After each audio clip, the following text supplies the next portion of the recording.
말씀 나누겠습니다. 오늘 말씀의 제목은 하나님께 소망을 두라입니다. 하나님께 소망을 두라. 여러분의 소망은 무엇이십니까?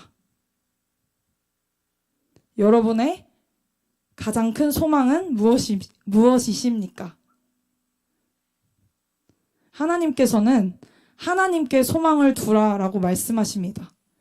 하나님께 소망을 두는 것은 우리가 절망 가운데 있을 때 불가능한 것처럼 느껴집니다.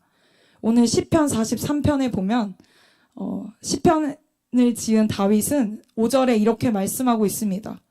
내 영혼아 네가 어찌하여 낙심하며 어찌하여 내 속에서 불안해하는가. 너는 하나님께 소망을 두라. 그리하면 그가 나타나 도우심으로 말미암아 내가 여전히 찬송하리로다. 할렐루야. 이 말씀의 능력이 어떠한 것인지 여러분들은 알고 계십니까? 내가 정말 이 성경에 기록되어 있는 이 문자적인 말씀이 나에게 살아 역사하는 예수 그리스도가 된다는 것을 여러분은 알고 계십니까? 할렐루야. 그 하나님께서는 오늘 이 말씀을 통해 우리에게 분명하게 말씀하십니다. 하나님께 소망을 두라. 우리의 소망은, 우리의 유일한 소망은 오직 하나님이십니다. 시편 43편을 1절부터 5절을 다 같이 한번 보겠습니다. 하나님이여 나를 판단하시되 경건하지 아니한 나라에 대하여 내 송사를 변호하시며 간사하고 불의한 자에게서 나를 건지소서. 맨 처음에 하나님이여 라고 말하고 있습니다. 하나님이여 나를 판단하시되. 우리를 판단하실 수 있는 분은 오직 하나님 뿐이십니다. 그리고 그 하나님의 판단만이 정확합니다. 이 세상이 말하는 우리를 향한 판단은 거짓된 것입니다. 그것 안에서는 진짜가 있을 수 없습니다. 그런데 다윗은 그것을 정확히 알았기에 하나님이여 나를 판단하시되 라고 말씀하고 있는 것입니다. 경건하지 아니한 나라에 대하여 내 송사를 변호하시며 간사하고 불의한 자에게서 나를 건지소서. 경건하지 아니한 나라와 간사하고 불의한 자라면 누구나 피하고 싶을 것입니다.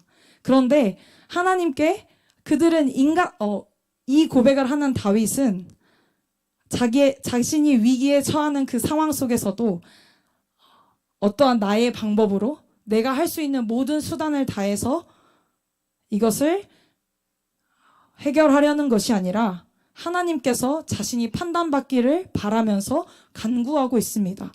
우리가 금요 예배 때 말씀을 나눴는데 하나님께서는 아무것도 염려하지 말고 다만 모든 일에 기도와 간구로 너희 구할 것을 감사함으로 하나님께 아뢰라고 하십니다. 우리가 염려할 일이 있을 수밖에 없는 상황에서 감사함으로 하나님께 아뢰다는 것은 굉장히 역설적이고 가능하지 않은 일 같습니다. 그러나 하나님께서는 그 가운데 하나님께서 나의 판단자 되시고 하나님께서 진리 되시기에 우리에게 모든 것을 염려하지 말고 감사하라고 말씀하십니다. 다윗은 그것을 정확히 알았기에 하나님께 이렇게 기도하고 있는 것입니다. 여러분의 고백은 이 말씀으로 이렇게 다윗처럼 하나님께 고백하고 계십니까? 아니면 내가 가진 방법으로 내가 이루어 왔다고 생각하는 것들로 하나님 앞에서 나의 것을 내밀고 계시진 않습니까? 주는 나의 힘이 되신 하나님이시거늘 어찌하여 나를 버리셨나이까? 내가 어찌하여 원수의 억압으로 말미암아 슬프게 다니나이까? 다윗은 이것을 호소하고 있습니다. 하나님께. 우리가 사방으로 우겨쌈을 당하고 우리가 직장에서, 가정에서, 그리고 내 친구 관계에서 모든 것이 나를 짓눌러 올 때 우리는 날마다 그 가운데 살아가고 있습니다. 내가 아침에 눈을 뜨면 눈을 뜨고 싶지 않을 정도로 괴로운 그런 삶들이 우리 앞에 놓여져 있습니다. 그러나 그때 우리는 다윗처럼 주는 나의 힘이 되신 하나님이시거늘 어찌하여 나를 버리셨나이까. 다윗은 하나님 앞에 굉장히 솔직한 것 같습니다.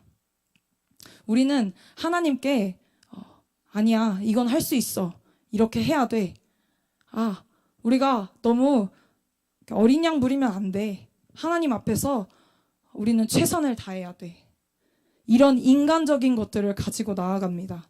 그러나 하나님은 그것을 원하시는 것이 아니라 우리의 연약함을 누구보다 잘 알고 계시기에 하나님 앞에 우리를 내어놓길 원하고 계십니다. 우리의 솔직한 마음을 아뢰길 원하십니다.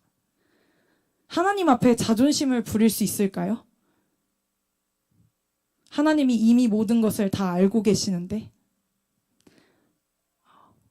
저는 이번 주에 하나님 앞에 완전히 무너지는 시간이 있었습니다. 그 무너짐은 어떠한 궁핍함이나 어떠한 상황의 힘듦이 아니라 내가 나를 주장하는 것에서 무너지는 것이었습니다. 하나님 앞에 저 할 수 있어요, 이렇게 기도하고 있잖아요. 내가 하나님 앞에 이렇게 간구하고 있잖아요. 이 교회를 위해 헌신하고 있잖아요. 그런데 하나님은 그 기도보다 너가 할 수 없다는 것을 내 앞에 와서 인정해라, 그 고백을 듣길 원하셨습니다. 그때 내가 주님 앞에 나와서 했던 말씀은 주는 나의 힘이 되신 하나님이시거늘 어찌하여 나를 버리셨나이까. 내가 어찌하여 원수의 억압으로 말미암아 슬프게 다니나이까. 원수의 억압은, 우리의 원수는 사단입니다. 하나님을 대적하는 것. 우리는 사단보다 세지 않습니다. 우리가 세상에서 치이는 것은 사단이 이 세상의 공중 권세를 잡고 있기 때문에 넘어질 수밖에 없는 것입니다. 그러나 그 가운데 시편 기자는 그것을 인정하며 하나님 앞에 고백하고 있습니다. 그리고 나서 그것에서 나를 자조하거나 자기 연민으로 가지 않습니다.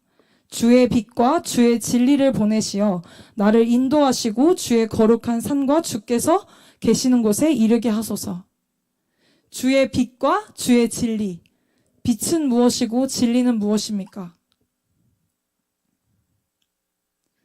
빛은 예수 그리스도, 진리는 말씀, 그것 또한 예수 그리스도이십니다. 우리에게 다윗은 이 당시에는 다윗이 살았던 이 당시에는 예수님이 살지 않으셨지만 다윗은 하나님을 알았기에 하나님의 빛과 하나님의 진리를 하나님께 간구하고 있는 것입니다.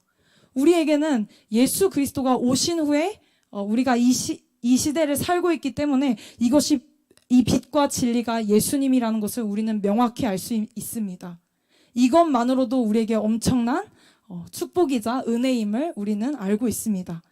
그것을 주의 빛과 주의 진리를 보내시어 나를 인도하시고 주의 거룩한 산과 주께서 계시는 곳에 이르게 하소서. 나를 인도하시는 하나님께 주님의 거룩한 산과 주께서 계시는 곳, 그곳은 어디냐면 하나님의 임재가 있는 곳입니다. 주의 거룩한 산이 우리 눈에 보이지 않습니다. 그리고 주님이 계시는 곳이 우리 눈에 실제로 볼 수 없습니다. 그러나 우리가 그리스도와 함께 주님의 인도함을 간구하는 그 자리에, 내가 하나님의 임재를 갈망하고 나를 솔직히 내어드리는 그 자리에 하나님께서는 임재하십니다. 그곳이 바로 주님이 계신 거룩한 곳, 주가 계신 거룩한 산인 것입니다. 여러분의 삶의 자리는 전쟁터이지만 동시에 하나님의 나라입니다. 그 이유는 하나님의 나라는 성경에 우리 안에 있다고 하는데 그 전쟁터 가운데서 우리가 예수 그리스도 하나님의 인도하심을 구할 때 하나님의 나라가 내 안에 이루어지기 때문에 그 전쟁터 가운데서 우리는 하나님의 나라를 경험하는 것입니다. 그 하나님의 나라는 제가 금요 예배 때 말씀드렸는데요, 흘러갈 수밖에 없습니다. 우리 안에 절대 머물 수 없습니다. 그래서 하나님의 임재, 주의 거룩한 산과 주께서 계시는 곳에 이르게 하소서. 다윗은 하나님께 나의 아픔을 솔직하게 아뢰지만 그것에서 끝나지 않고 그보다 크신, 내가 생각하는 이 아픔과 장애물보다 크신 하나님을 알고 있었습니다. 그래서 그 하나님을 요청한 것입니다. 이것이 우리가 하나님께서 우리에게 주고 싶어 하시는 하나님의 은혜입니다. 내가 연약하고 찌질하다라는 것을 인정하기까지도 어렵지만 하나님께서는 반드시 그것을 인정하게끔 우리를 그 자리로 몰고 가십니다. 그런데 그것이 은혜라고 말하는 이유는 무엇이냐면 내가 무릎 꿇고 엎드려질 수밖에 없는 그 상황이 바로 하나님이 하나님 되시다는 것을 보이시는 자리이기 때문입니다. 그 자리가 바로 주님의 빛이 임하는 자리고 주님의 진리가 우리 가운데 살아있는 자리인 것입니다. 하나님께서는 그런 다윗에게 반드시 하나님의 승리를 약속하고 계십니다. 그 승리를 약속하신다는 것은 왜일까요? 그 승리를 왜 약속하고 계실까요? 우리는 그것을 어떻게 알 수 있을까요? 예수 그리스도께서 십자가에서 죽으시고 부활하셨기 때문입니다. 우리는 2000년 전에 돌아가신 예수님을 본 적이 없습니다. 그러나 그 예수님은 십자가에서 죽으시고 부활하심으로 우리가 아직 죄인 되었을 때, 하나님을 알지 못했을 때에 우리를 구원하셨습니다. 여기에는 우리의 공로가 들어갈까요? 안 들어갈까요? 주일학교 친구들. 우리의 공로가 들어갈까요? 들어가지 않을까요? 들어갈 수 없습니다. 우리의 공로가 하나도 들어가지 않기 때문에 우리는 은혜입니다. 하나님께서는 그 은혜를 알게 하시기 위해 반드시 우리를 찌질하고 모질한 그 나의 모습을 직면하는 자리로 가게 하십니다. 그것을 한번 내가 겪고 나면 더 이상 그것이 부끄럽지 않습니다. 왜냐하면 수도 없이 많기 때문입니다. 그 자리에 설 때마다 나는 예수 그리스도가 누구신지를 경험하기 때문에 전혀 두렵지 않고 전혀 낙심하지 않는 것입니다. 그래서 다윗은 그 다음에 4절을 보면 그런즉 내가 하나님의 제단에 나아가 나의 큰 기쁨의 하나님께 이르리이다. 하나님이여 나의 하나님이여 내가 수금으로 주를 찬양하리이다. 할렐루야. 우리 안에 이 기쁨이 샘솟기를 바라시는 분이 바로 우리의 하나님 아버지이십니다. 제가 아버지에 대해서 나눴었죠. 아버지는 그 슈퍼맨이 돌아왔다라는 그 프로그램을 보면 거기에 이제 아들을 데리고 아빠가 그 아이를 이렇게 돌보는 장면이 나오는데 아빠가 잠깐 한눈판 사이에 그 아들이 이렇게 소파를 잡고 일어납니다. 근데 일어나는데 그 가운데 처음에는 넘어져요. 넘어지는데 다시 일어나요. 다시 일어나서 두 발로 서는 걸 보고 아빠가 엄청 감격해요. 근데 아빠가 거기서 그것을 그 아이를 데리고 내 앞에 이렇게 세워요. 근데 한번 세워보는데 0.4초 섰는데 쓰러져요. 근데 아빠가 이렇게 말해요. 아, 너 너무나 잘 섰어. 어떻게 이렇게까지 설 수 있었어? 네가 이 정도 이만큼이나 설 수 있구나. 이렇게 말씀하시더라고요. 그러면서 그 아빠가 하는 고백이 이거였어요. 저는 오늘 제 아들이 하루 종일 서 있었던 것 같아요. 하나님은 그 아버지 되십니다. 그 아버지의 기쁨을 우리에게 느끼고 계십니다. 그래서 우리에게 바로 우리가 정말 싫어하는 그 피하고 싶은 그 자리로 인도하시는 것입니다. 그때 나는 너희를 거기서 좌절과 절망으로 끝내는 것이 아닌 내가 주는 참된 기쁨, 참된 안식, 내가 빛이고 진리라는 것, 내가 너희의 아버지라는 것을 반드시 알게 하시기 위해 그리고 나의 기쁨을 너와 함께 누리고 싶다라고 말씀하시기에 이것을 허락하시는 것입니다. 다윗은 그래서 하나님이여 나의 하나님이여 내가 수금으로 주를 찬양하리이다. 우리가 기분이 좋을 때는 언제나 하나님을 찬양할 수 있습니다. 흥얼흥얼 거릴 수 있습니다. 그런데 우리가 낙심하고 힘들 때는 찬양이고 뭐고 다 듣기가 싫습니다. 내 귀에 들어오지 않습니다. 이 생각에 더 빠져 있느라 주변이 보이지 않습니다. 그리고 다른 사람의 권면도 들리지 않습니다. 그때가 바로 내 생각에 사로잡혀 있을 때입니다. 내 마음은 전쟁터이고 우리가 사는 세상도 전쟁터입니다. 근데 그 가운데 승리할 수 있는 비결을 하나님께서는 이 세상의 물질이라고 말씀하지도 않으셨고 이 세상에서 너희의 노력으로 어떤 자기 개발로 이것을 극복하라고 하지 않으셨고 내가 병원에 가서 비싼 돈을 주며 그것을 치료받기를 때로는 그것이 필요할 수 있지만 그것보다 하나님은 찬양하라고 하십니다. 이 찬양에 힘이 있다는 것을 여러분은 아십니까? 보잘것없어 보이는 이것이 얼마나 우리를 회복시키시는지, 얼마나 하나님의 능력으로 우리를 일으키시는지 여러분은 경험하고 계십니까?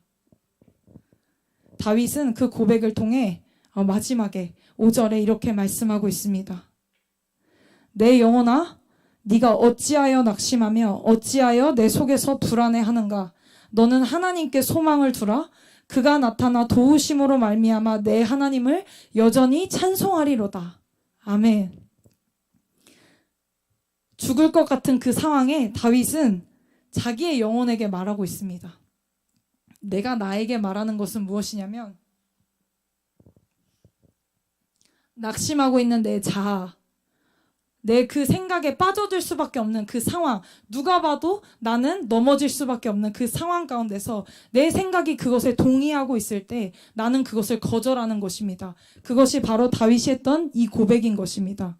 이미 다윗은 하나님이 누구신지 알았기에, 하나님이 빛이고 진리라는 것을 알았기에 내가 느끼는 감정을 진짜라고 받아들이지 않고 그것에서 제3자로 떨어져서 나를 꾸짖고 있는 것입니다.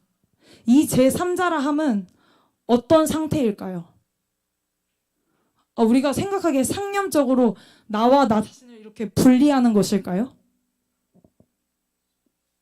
아멘. 예수 그리스도 안에서 연합된 위치에서 나를 꾸짖는 것입니다. 이 연합된 위치가 내 감정적으로 느껴지지 않아도 하나님의 말씀은 우리에게 이렇게 말씀하고 계십니다. 그리스도 안에 있다고 우리는. 그리스도 안에 있는 자는 누구든지 새로운 피조물이라. 이전 것은 지나갔으니 보라 새 것이 되었도다.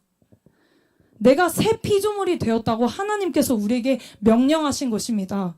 그것에는 우리의 공로가 하나도 들어가지 않고 내가 내 아들 예수 그리스도를 십자가에서 죽이시고 부활하게 하셔서 너희를 그리스도 안으로 옮겨놨어. 그 위치를 너희는 누리고 있니?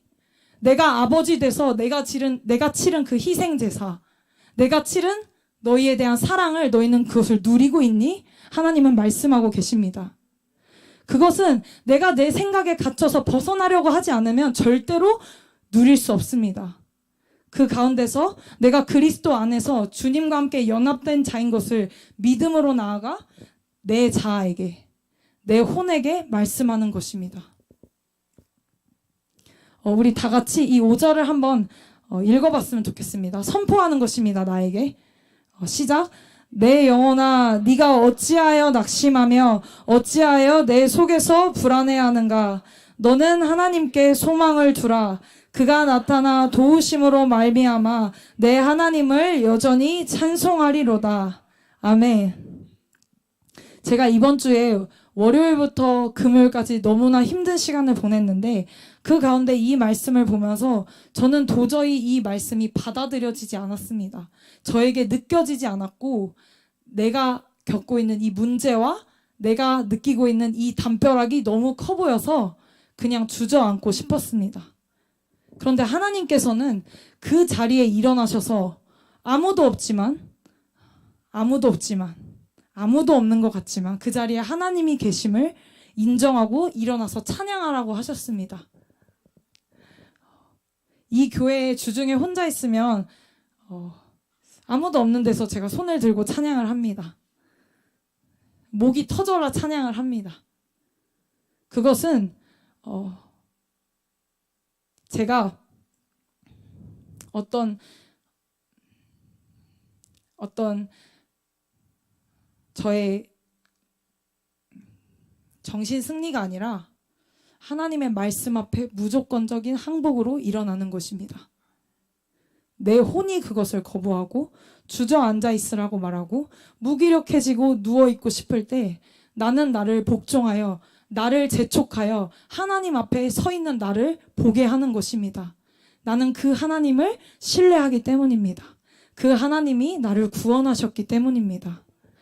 이것에 내가 무조건적인 항복으로 일어설 때 하나님께서는 그 말씀이 진짜 무엇인지, 내가 너를 구원하였다라는 말씀이 무엇인지 계시적으로 진짜로 알게 되는 알므로 인도하십니다.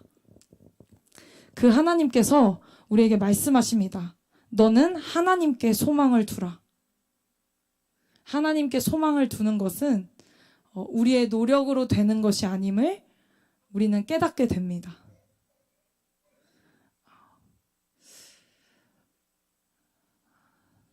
제가 그 강남역에 가보면, 강남은 이렇게 돈이 많으신 분들이 많이 살잖아요. 많은 사람들, 이렇게 지식이 뛰어나고 학벌도 좋고 건물도 가지고 있는 많은 부유한 사람들이 강남에 살아요. 그런데 강남에 진짜 많은 곳이 무엇인지 아십니까? 제가 그 길을 걸어가면서 깨달았어요. 진짜 많은 곳이 무엇인지 아십니까? 정신과입니다. 그 병원에 수많은 사람들이 내가 이 세상에서 명예를 가지고 권력을 가지고 힘을 얻었다 하는 사람들이 그 병원에, 그들이 밀집되어 있는 곳에 그 병원이 제일 많습니다. 그런데 그것과 대조되게 우리는 아무것도 없지만 하나님의 능력으로 하나님을 경험하는 그 힘이 있습니다. 그것은 이 말씀과 이 시편의 기도와 이것을 가지고 찬양하는 것입니다. 이 모든 것이 하나님을 예배하는 것입니다. 우리는 이 주일 예배에 모여서 이렇게 예배하는 것뿐만이 아니라 우리의 각자의 삶의 터전에서 이 하나님의 능력을 경험해야 합니다. 하나님은 진짜로 이것을 경험하길 원하시는데 우리는 이것에 대해서 믿지 못하고 경험해보지 않았고 내가 가보지 않은 길이기 때문에 이것이 실제할 거라고 생각하지 않습니다. 그런데 아까 말씀드렸듯이 하나님은 너의 모습은, 너의 연약함이 어떤지 나는 정말 잘 알고 있어. 로마서에 보면 기록된 바 의인은 없나니 하나도 없으며 다 치우쳐 무익하게 되고 하나님을 영화롭게 하는 자는 없나니 하나도 없도다. 이 세상에 의인인 사람은 단 한 사람도 없습니다. 예수 그리스도를 제외하고요. 하나님은 모두에게 네가 이걸 잘해서 나는 너를 의인이라고 해. 이걸 돈을 잘 벌어서 의인이라고 해. 공부를 잘해서 의인이라고 해. 이 세상의 기준으로 보지 않습니다. 모두 다 죄인이라고 봅니다. 하나님을 대적하는 죄인들. 우리가 그 찌질하고 못난 자리에 세우시는 것은 그 죄인인 것을 알게 하시기 위함이신 것입니다. 우리가 창조주이신 하나님 앞에 어떻게 반문할 수 있겠습니까? 하나님이 나를 죄인으로, 내가 죄인인 것을 알게 하시는 것에 우리가 어떻게 대적할 수 있겠습니까? 그런데 내가 죄인이라는 사실이 너무나 비참하고 괴롭지만 그것 가운데서 우리는 죄인에게 베푸신 그 은혜를 알게 되는 것입니다. 그 예수님을 찬양합니다. 그 예수님이 오늘도 아무것도 없는 자 같으나 모든 것을 가진 자로 저를 이 자리에 서게 하셨습니다. 모든 것이 무엇일까요? 모든 것은 예수 그리스도입니다. 내가 그리스도와 연합되어 있다는 사실을 저는 너무나 인정하기에 이 자리에서 하나님을 찬양하는 것입니다. 그리고 제가 여러분에게 이 말씀을 선포하는 것은 저는 믿어 의심치 않는데 하나님께서 저와 똑같은 그리스도와의 연합 가운데서 누리는 기쁨을 누리게 하시기 위해 이것을 선포한다고 믿습니다. 이번 한 주가 그 그리스도 안에서 나의 위치와 신분이 무엇인지 알고 그것 안에서 내가 정말로 하나님의 자녀가 되었고 나의 아버지를 내가 기쁨으로 찬양하는 그 기쁨이 있으시길 소망합니다. 그 모든 것은 예수 그리스도께로부터 옵니다. 할렐루야. 기도하겠습니다. 살아계신 하나님, 우리 주님은 찬양받기에 합당하십니다. 우리를 판단하실 분은 오직 하나님이십니다. 거룩한 곳, 주님의 거룩한 산으로 우리를 주님의 빛과 진리로 우리를 인도하시옵소서. 하나님, 그 진리 안에서 우리는 자유롭게 뛰놀 것입니다. 이 세상이 말하는 기준이 아닌 절대자이시고 창조주이신 하나님 앞에서 뛰놀 것입니다. 그것 안에서 우리가 참된 평안과 자유를 누리게 하옵소서. 감사드리며 예수님의 이름으로 기도드렸습니다. 아멘.